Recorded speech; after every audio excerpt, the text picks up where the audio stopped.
Hi, I'm Francis from Bitchstick, and I'm here with the other team to talk about Dead Eyes from top to bottom.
Okay, so the first couple lines, stay or go, both feel pretty shitty, but I blame myself before I blame this city. It's about, when you go through a traumatic experience, you just kind of constantly have this, well, at least I did, this like kind of sick, sad feeling inside. And you start to feel like it's just a part of you. So instead of looking at your relationships and looking at your surroundings and thinking like I could move or I could change things, you kind of just feel like it's something that's inherently wrong with you that you're gonna take everywhere. And then I've got to be open to love, but I'll be left behind. Or I've got to be open to love, or I'll be left behind. It's this idea that like the fear of love and relationships and intimacy after like trauma is also conflicted with the fear of like missing out on what you see as like life benchmarks that everyone's supposed to do. Like I'm supposed to fall in love because that will make me a whole person, and I'm supposed to be capable of falling in love, and I'm supposed to be capable of intimacy, and I'll be left behind in life, and my friends will have it and I won't have it because I'm broken. And then there's only one kind of love that I seem to find. Change me, baby, change me, you know how you love to hate me, which is I saw myself as a problem to be fixed. I saw myself as, something that wasn't worth love or that wasn't good as it was. And so the people I felt the most intimate with are the people that mirrored that back to me, because it like confirmed my reality. I was like, I hate me and you hate me, which means you understand me. It means you see me. And I feel like a lot of love is about wanting to see and be seen. And so having my self-hate reflected back to me by dating people who saw me as like a project or a problem, the way I saw myself as a project or a problem, made me feel less alone in a weird way, in a very sick way. And then you can say that you saved me. It's like that's what you get out of it. Like you get to satisfy your like complex. Yeah.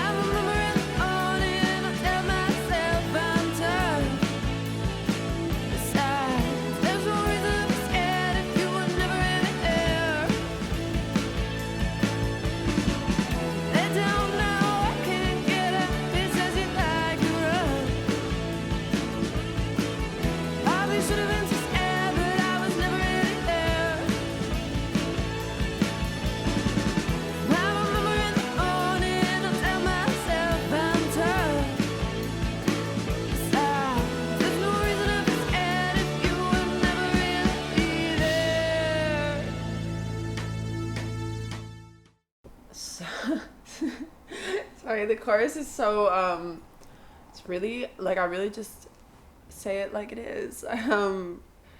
So I guess the kind of coping mechanism that I got very good at, especially when it came to sex, was like had a lot of experiences that it instilled in me that like saying no wasn't safe.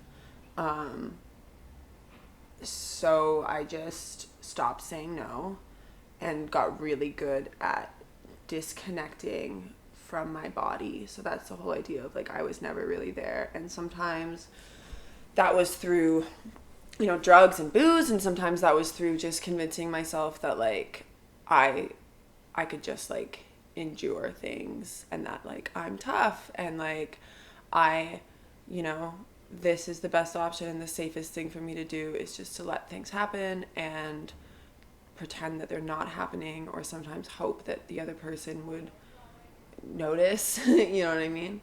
Um, so yeah, that's what I mean. But I was never really there. Like, I wasn't there because I wasn't an active participant. Like in any real way, I wasn't vocal about my needs. I didn't know what they were. I wasn't worried. I wasn't even thinking about what they were. I wasn't, you know.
Okay, so I hate that bitch. Obviously, the bitch is me. I'm the bitch. She ruined my life. So I started to feel like, you know, I was I was letting all of these things happen to me, and I guess in a way that I was. I don't know, but I started to feel like I was responsible for everything. Like I ruined my own life. Like you know, I was weak. I never learned how to fight hard enough. The ways that I was protecting myself were actually just hurting me more. The ways that I was asking for help were actually just hurting me more. So I started to feel like, you know, I didn't have almost any right to ask for help anymore because I did it all to myself. I made this whole mess myself, which is not true. And if you feel that way about yourself, it's not true. But I look in the mirror and I think, damn, she looks nice. I obviously am a pretty girl, so I definitely grew up with and still have a lot of like external validation about my physical appearance and about how that is something about me that is valuable, which is a huge privilege and makes life easier for me in a lot of ways. And also is a problem because it's something that I kind of cling to give me value and worth when I feel like I have nothing else. So there were points in my life when I thought like, you know, like I'm fucked, like I'm so broken and so sad and so scared all the time, but like people think I'm pretty. People want to fuck me, so like I must, like that's what I got, so that's what I'm gonna, you know, hold on to. It's better keep it up for when they turn on the lights. Another morning alone, I can't wait for the night when I'll say, fuck me baby, fuck me, remember you said I was lovely. Like, remember, like you love me, you think I'm great. I remember, like you care about me because you want to fuck me because I'm pretty, right? And that's, like I went through phases where I was, I really clung to that. I was like, I'm beautiful. People want to have sex with me. Like, I'm having sex with everyone. I don't know how to say no to anyone.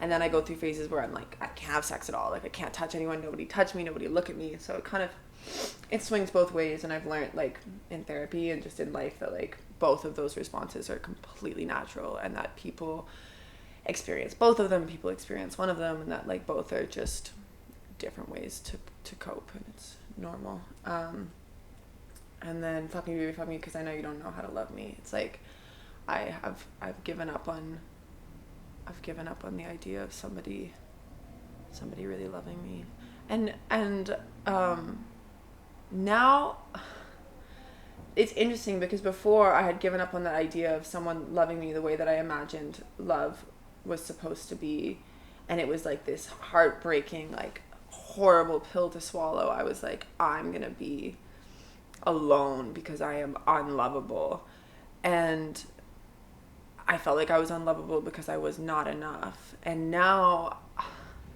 it's like I've kind of, instead of giving up on that idea of being loved like that, I've almost released that idea of being loved. Like, I've let go of it. Like, I don't need it. I have so many other different kinds of love. Like, I love myself. My friends fucking love me, and I love them. Like, I have so much my family, like, so much real love in my life, that, like, that validation, or that high that comes from that, like, quintessential romantic love, or, like, sexual validation that I thought I needed after so much, like, awful experiences. Like, instead of giving up on it, I've just kind of released it, and I've thought, oh, I think I'll be okay. But yeah, and then it goes back into the chorus.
Was our song. We're called Bitch Stick. Our next show is July 21st at the Bovine.